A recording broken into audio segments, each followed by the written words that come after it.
Hooked On Fishing was brought to you by Matamata Sports World. For all your friendly advice and service, see us first.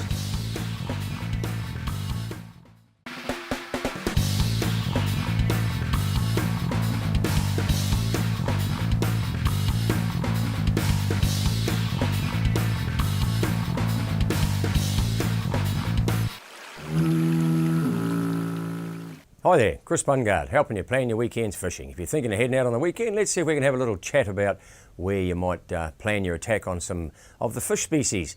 Let's have a look at the freshwater fishing around the place for a start. Well, obviously we've had a bit of rain in the last few days. What that's done is flushed out a little bit of extra water into some of the streams. I was looking at Omahini yesterday morning as I was coming to work, and yeah, quite a bit of water coming down off the kaimais and that sort of thing. Obviously some of these rivers and streams are closed, so just keep that in mind, like the Omahini, Rapa Rapa. But I've got a whole Waihaus open, of course, and locally it offers some very good fishing. A little bit of colour in there at the moment, and that actually aids the general fisho over the weekend, because that little bit of colour helps you fool the old fish. And at the moment, when they're in that spawning mode, the brownies are sort of almost finished, but the rainbows are in that spawning mode. They're a little bit lethargic, a little bit sort of cunning. They're not really interested in feeding and that type of thing. So the little bit of extra colour in the water helps fool them. So if you're heading out on the weekend, I think you'll have some quite good luck. If you're heading down towards Te Ara Paeroa way, obviously the further you go that way, the more discoloured the river's going to be. With this rain in mind and everything, my suggestions would be to head south a wee bit around that Patauri region, Okarori pub region around there. Call in for a quiet one while you're there. But the rivers around there, they don't have as big a catchment area, and they are running a lot clearer, so they will fish very nicely over the weekend. Also the lakes, I was talking to a couple of guys that have been fishing Karapiro, and they've been getting in at Bulmer's Landing, Arapuni. They've been getting in at Bulmer's Landing, heading up now just above what they call the sticks. That's basically where the lake narrows, and you'll see there's some marker pegs and that sort of thing there. If you're heading up through there, be very, very, very careful, because there is some shallow rocks come up there and quite soft ground. Now, if you see some swans, don't go where they are, basically because they feed in the shallow, so you'll see the marker pegs here. Anyway, when you get above the sticks, just above there, turn around and troll back down again. Where the shelf drops and the river narrows there's some nice fish being caught there. Stephen Butcher, a really well-known young fella that fishes in the Matamata Fishing Club, he's been getting some beauties there up around that 6 or 7 pounds. So it'll be lovely and sheltered up there as well, because the forecast for the weekend is quite a strong southerly coming through. In the Rotorua region, talking to Glenn Skinner down there, he's quite excited about the shoreline fishing that's been happening with the trout.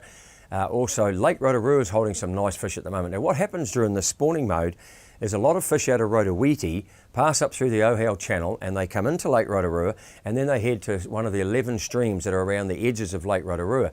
So what you get is an influx of fish coming into Lake Rotorua from Rotowiti, as I said, through the Ohau Channel. So those areas like off the airport down towards the Ohau Channel, they fish really well just along the edge of the weed bank there, trolling.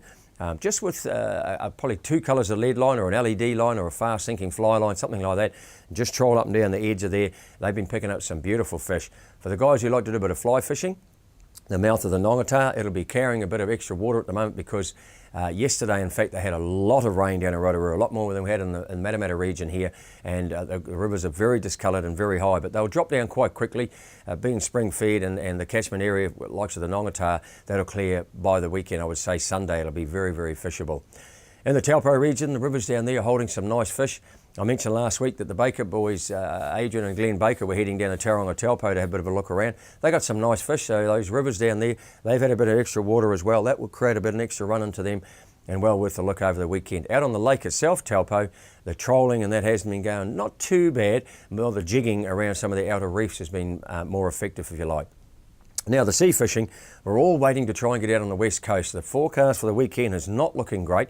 It's looking very nice as far as the overhead goes. It's going to be lovely and sunny and fine, but they're talking quite a strong southerly coming through, 25, 30 knots in fact, on the west coast, dropping down a wee bit on Saturday, then building up again Saturday afternoon to around about 3 metres. So, I mean, sometimes that's exaggerated, but to be fair, a good wise skipper always listens to that forecast. So just be careful, but if you do get out the west coast, now's the time to start heading out into that deeper water. Around about that 60 metre mark, Dwayne Pinney from Carfia tells me is the depth to head to.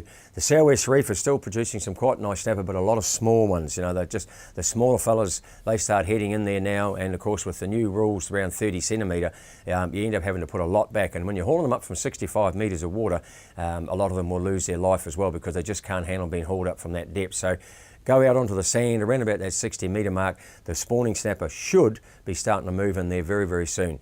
My pick for the weekend would be the Coromandel. It's going to have a bit of shelter. As I said, there's a southerly forecasted. Beautiful conditions overhead. With that strong wind, it's going to drop out a bit on Sunday, but Saturday they're talking of getting up to 25, 30 knots from the south, and that can be, quite disruptive for the fishing from Waikowhai Bay, those sort of areas. I'd be heading over the hill to Te Kuma. Get out there. Some of those farms just around the left from the Te Kuma boat ramp there, they should fish quite well. Now, the incoming tide's been fishing the best up there in the Coromandel, so you've got high tide around about 6 o'clock in the evening, so low tide about 11:30 midday. So get up there about 10ish, fish the turn of the tide. As I said, going from Te Kuma for safety reasons. Waikowhai could be okay. As you're going past there, you can have a look, obviously, and if it looks okay, we'll head out there. But now, fish the incoming tide, so you've got high tide around about 6 o'clock, just at the change of light on Saturday night. You'll have time to catch a big feeder snapper, get back in time to watch the test. Over the hill into the Mercury Bay region, same thing, incoming tide, high tide about 6 o'clock, turn of the tide around about midday. Out in the Bay of Plenty, it's been a wee bit tough out there. The 5 Mile Reef's holding a few teriki at the moment and might be worth a look if you get a chance. But just be warned, there's quite a strong southerly for the Bay of Plenty as well. Now, if you'd like a new reel from Kilwell, well, you can give us a call on 0508 647462. That number again, 0508 647462. This has been Chris Bungard helping you plan your weekend's fishing. Hooked on Fishing was brought to you by Matamata Sports World. For all your friendly advice and service, see us first.